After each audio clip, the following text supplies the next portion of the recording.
他是大清最抠门的皇帝，龙袍常年打满补丁，请大臣吃饭呢只准备青菜。他就是道光皇帝。接过烂摊子般的江山，不是励精图治的发展经济，而是将抠门执行到底。那道光究竟有多抠门呢？就算是这样，清朝为何还是在走下坡路？今天带大家看看史上第一抠皇帝。公元1820年，嘉庆皇帝驾崩，二皇子爱新觉罗衍宁继承皇位，年号为道光，是为道光皇帝。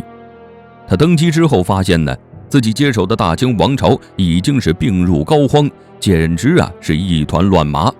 财政方面来源逐渐枯竭，镇压起义国库存银几近耗空，边防方面也不稳固，欧美列强大规模入侵中国，清朝既有内忧还有外患，没有一处是省心的。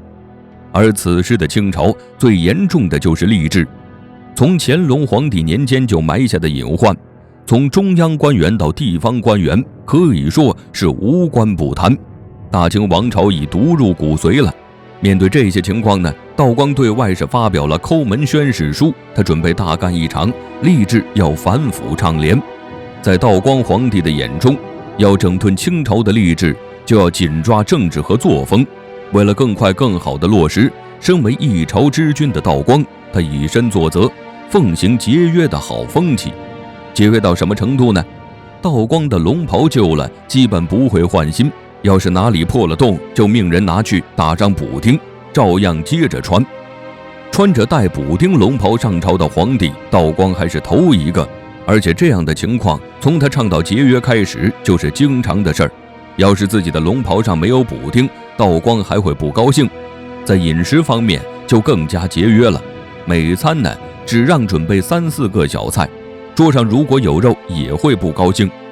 他还在自己的寝殿中准备了一大堆的烧饼，处理政事要是饿了，那就吃烧饼充饥，这也太节约了。为了倡导节约的风气，自己都做表率了，后宫当然也要实行起来。他缩减了后宫的年用度，从原来的年40万两直接减少了一半。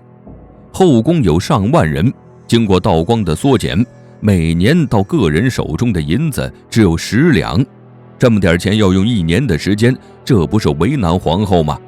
幸运的是，道光呢有一个善解人意的皇后，为了支持道光，孝慎皇后面对道光宫中的大缩减，表示自己没有问题，不就是省钱吗？皇后安排后宫吃素，还规定嫔妃和宫女太监们不准再穿彩色的衣服，以前装扮的胭脂水粉通通没有了。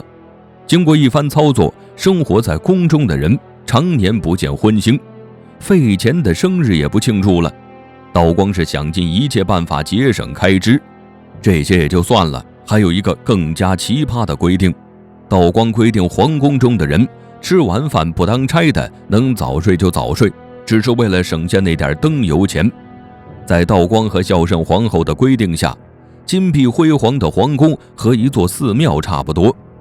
道光皇帝规定完后宫，又看向了前朝，对朝中官员说呢，我们皇家都这样做了，你们这些当官的也要好好学着。其实呢，道光是想通过这种方式整改官场的奢靡风气。只要上朝时哪位官员穿得稍微光鲜一点，道光的脸上只有阴沉没有笑脸。朝中大臣呢也很有眼色，见皇帝不高兴之后，便在着装上便收敛了起来。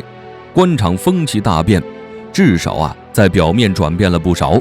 朝中大臣为了讨好道光，都开始穿起打补丁的官服上朝。一见面呢，谈论的不是朝政之事，而是比谁官服上的补丁多，比谁更节约，谁更穷。道光奉行节约，看看底下的官员都是怎么做的呢？在京城的金銮殿内，大臣上朝穿着打满补丁的官服，讨论着天下大事。朝中的官员怎么也没想到，自己寒窗苦读，好不容易入朝为官，认为荣华富贵和光明的前途马上就要拥有了，却碰上了道光这样的皇帝，一个当官的搞得像要饭的。尽管大臣们有再多的不乐意，还是要装样子，如果不装，可能第2天呢就被免职了。就这样，节俭之风从京城逐渐弥漫开来，兴起的节俭之风让一条新兴产业链发展起来。卖旧衣服的商人大赚了一笔，他们积压在仓库的破衣烂衫被高价抢空，那些没有抢到旧衣服的官员就将好衣服剪烂，然后打上补丁，或者拿衣服呢到地上摩擦，看起来是越旧越好。官员在着装上如此用心，都是为了讨好皇帝，将来好升职加薪。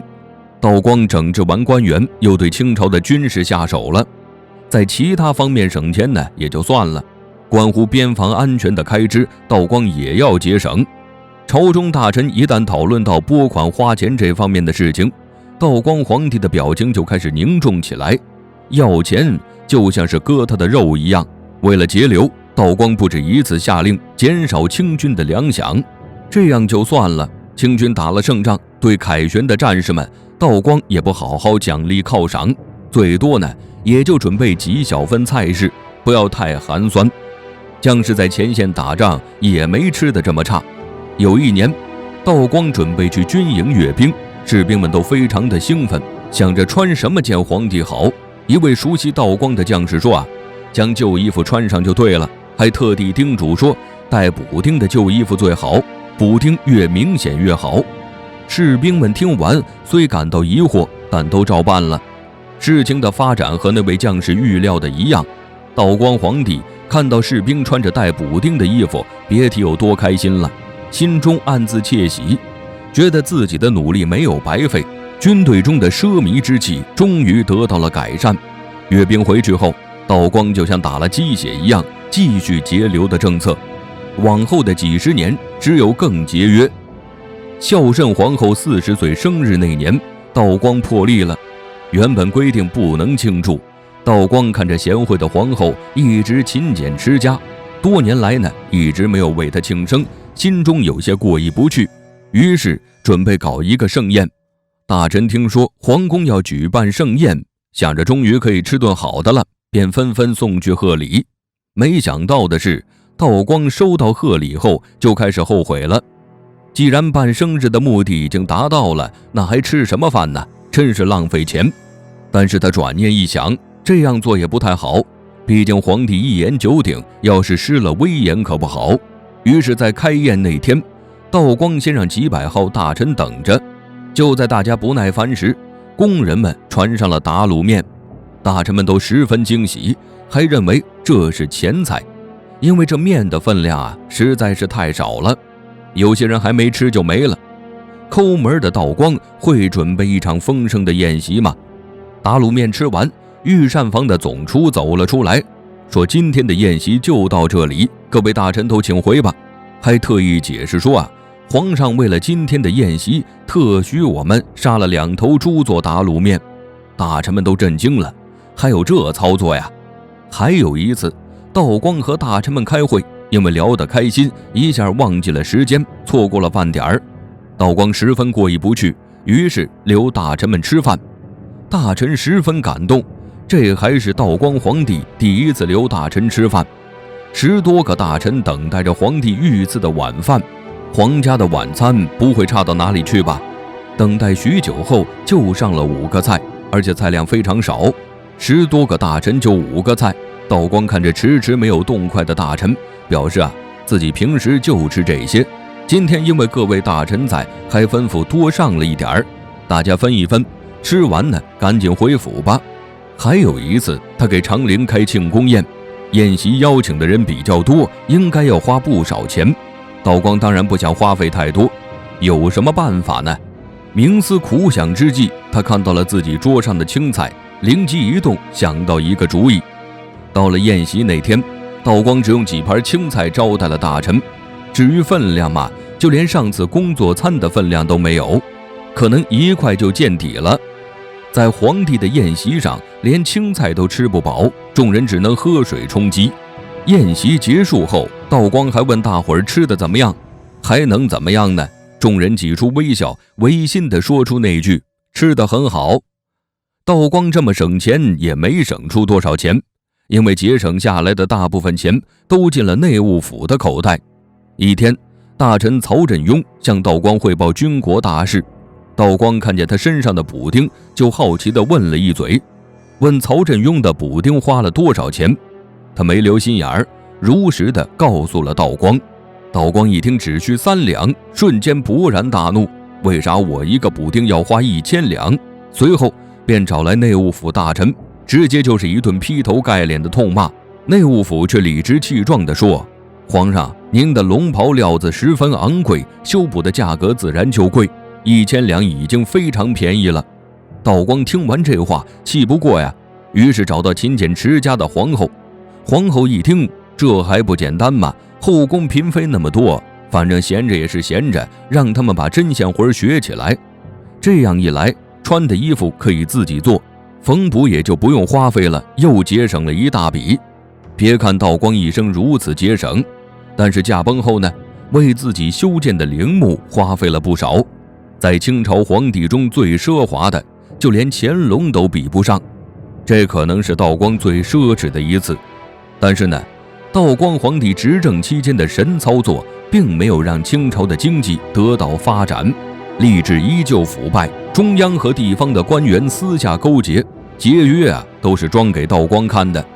对军事上的缩减，使得军队战斗力不增反降，使得东西方的差距越来越大。英国发动鸦片战争，没有实力来抵抗，最终惨败，割地赔款，将清朝推向灭亡的边缘。所以说不能太抠，道光皇帝这么抠，清朝还是在走下坡路，还陷入了半殖民的深渊。这可能就是聪明反被聪明误吧。